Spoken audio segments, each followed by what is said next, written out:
নমস্কার শ্রোতা বন্ধুরা, চতুর্বর্গ ইউটিউব চ্যানেলে আপনাদের আরো একবার স্বাগত। আজ আমরা শ্রবণ করব শ্রীমহৎ ভগবদ গীতার সপ্তম অধ্যায় জ্ঞান বিজ্ঞান যোগ।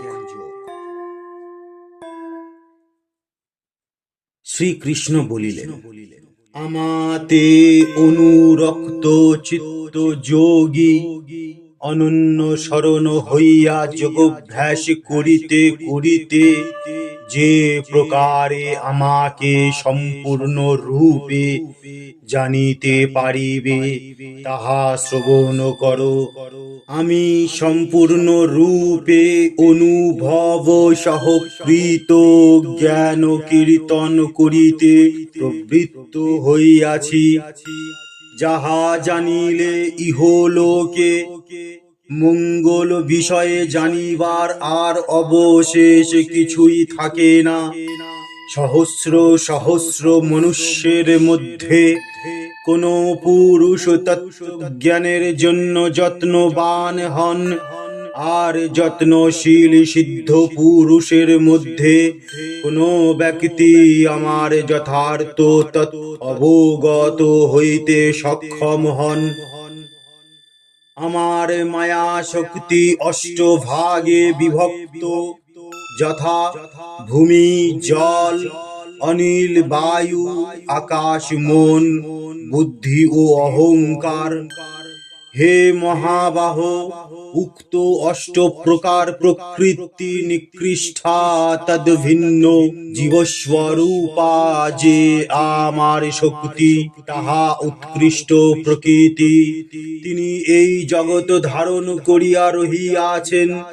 এই ক্ষেত্র ও ক্ষেত্রজ্ঞ রূপ প্রকৃতিদ্বয় হইতে স্থাবর জঙ্গমাত্মক জগৎ উৎপন্ন হইয়াছে। অতএব এই সমস্ত জগতের প্রলব্ধ ও উৎপত্তির কর্তাই আমি। হে ধনঞ্জয়, আমি ভিন্ন এই সৃষ্টি সংসারের স্বতন্ত্র কারণ, আর কেহ নয়। মণিগণ যেমন সূত্রে গ্রথিত থাকে, তদ্রূপ সেই বিশাল সংসার আমাতে রহিয়াছে। হে কুন্তিতনয়, আমি জলে রস রূপে, চন্দ্র সূর্যে দীপ্তি রূপে, বেদে ওঙ্কার রূপে, আকাশে শব্দ রূপে এবং মনুষ্যে পৌরুষ রূপে অবস্থিতি করি।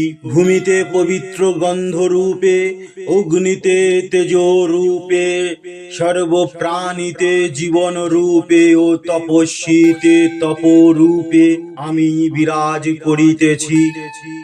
হে পার্থ, তুমি আমারে সর্বপ্রাণীর অনশ্বর বীজ বলিয়া জানো।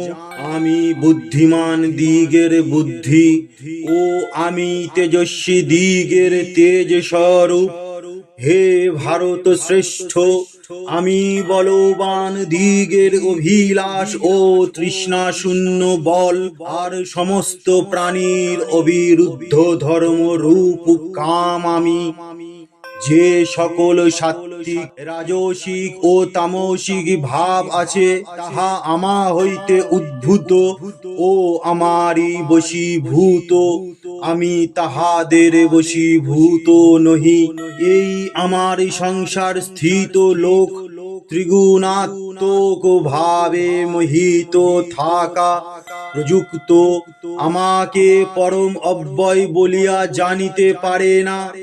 আমার অতি অদ্ভুত গুণময়ী সুদুস্তরা এক মায়া আছে, যাহারা অনন্য ভাবে আমার শরণাপন্ন হইবে, তাহারাই ওই মায়া সমুদ্র হইতে উত্তীর্ণ হইতে পারিবে। পূর্বোক্ত মায়া কর্তৃক অপহৃত জ্ঞান ও আসুরিকি ভাষা বলস্যি মূঢ় দুষ্কর্মকারী নরাধম মনুষ্যেরা জ্ঞান দ্বারা আমাকে পাইতে পারে না। হে অর্জুন, রোগ শোক ও দুঃখার্ত ব্যক্তি, জিজ্ঞাসু, অর্থলোভী ও জ্ঞানী, এই চারি প্রকার ব্যক্তিরা আমার উপাসনা করেন। সুতরাং ইহা দিগকে সুকৃতি বলা যায়। ওই চতুষ্টয় উপাসকের মধ্যে মদ্ভক্তি পরায়ণ যে জ্ঞানী, তিনি শ্রেষ্ঠ এবং ঈদৃশ জ্ঞান সম্পন্ন ব্যক্তি আমার প্রিয়, এবং আমিও তাহারও প্রিয়। পূর্বোক্ত উপাসক সকলই মোক্ষ পদের অধিকারী, কিন্তু মদনুরাগী জ্ঞানী পুরুষ সর্বোত্তমা গতি লাভ করিয়া থাকে।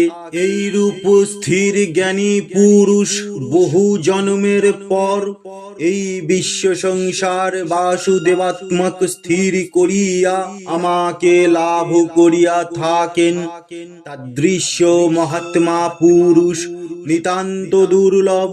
স্বীয় প্রকৃতির বশীভূত সামান্য উপাসকেরা পুত্র কলত্র ধনাদি বিষয় বাসনায় হত বুদ্ধি হইয়া দেবোপাসক রূপ নিয়ম অবলম্বন পূর্বক ভূত প্রেত যক্ষ প্রভৃতি দেবগণের আরাধনা করিয়া থাকে।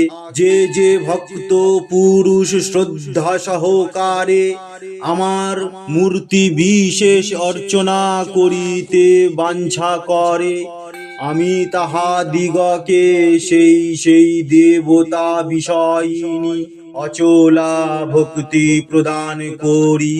সেই ভক্তগণ দৃঢ়তর শ্রদ্ধা দ্বারা স্বীয় স্বীয় উপাস্য দেবতা দিগের আরাধনা পূর্বক বাঞ্ছিত ফল গ্রহণ করে।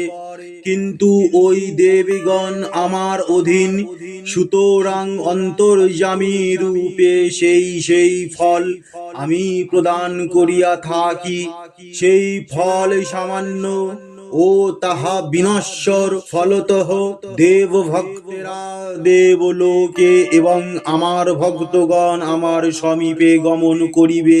আমি অব্যক্ত অর্থাৎ প্রপঞ্চা অতীত, কিন্তু মন্দমতি ব্যক্তিগণ আমার উৎকৃষ্ট অব্যয় স্বরূপ অবগত না হইয়া আমাকে মনুষ্য মীন কুর্মাদি সামান্য ভাবে অনুভব করে। আমি মায়া দ্বারা আচ্ছন্ন হইয়া সকলের নিকটে প্রকাশমান হই না। এই নিমিত্ত মূর্খেরা আমাকে জন্মবিহীন ও অনশ্বর বলিয়া জানিতে পারে না। হে অর্জুন, আমি অতীত ভবিষ্যৎ এবং বর্তমান সমস্ত বিষয় অবগত আছি, পরন্তু আমাকে কেহই জানিতে পারে না। স্থূল শরীরের উৎপত্তি হইলে প্রাণী সকল ঈর্ষা দেশ সমুত্থিত শীতোষ্ণাদি দ্বন্দ্ব জন্ম মোহে মুগ্ধ হইয়া থাকে। যে সকল পুণ্যবান দিগের পাপ ও শীতোষ্ণাদি দ্বন্দ্ব নিমিত্ত মোহ বিদূরিত হইয়াছে, সেই কঠোর ব্রতী মহাত্মারাই আমাকে ভজনা করিয়া থাকেন। যাহারা আমাকে অবলম্বন করিয়া জরা মৃত্যু হইতে বিনির্মুক্ত হইতে চেষ্টা করেন, তাহারাই সকলে আধ্যাত্ম বিষয় সমস্ত কর্ম ও সনাতন ব্রহ্মকে জানিতে পারেন। যাহারা আধিভূত আধিদৈব ও আধিযজ্ঞের সহিত আমাকে সম্পূর্ণ রূপে জানিয়াছেন, সেই স্থির চিত্ত ব্যক্তিগণ মৃত্যুকালেও আমাকে বিস্মৃত হইতে পারেন না। ইতি সপ্তম অধ্যায় জ্ঞান বিজ্ঞান যোগ। অষ্টম অধ্যায় অর্থাৎ অক্ষর ব্রহ্মযোগ। নিবেদনটি শুনতে চ্যানেলটিকে অবশ্যই সাবস্ক্রাইব করে রাখতে হবে। আর আজকের নিবেদনটি যদি আপনার ভালো লেগে থাকে তাহলে লাইক, কমেন্ট, শেয়ার এবং চ্যানেলটিকে সাবস্ক্রাইব করে আমার পাশে থাকবেন। ভালো থাকবেন, সুস্থ থাকবেন। নমস্কার।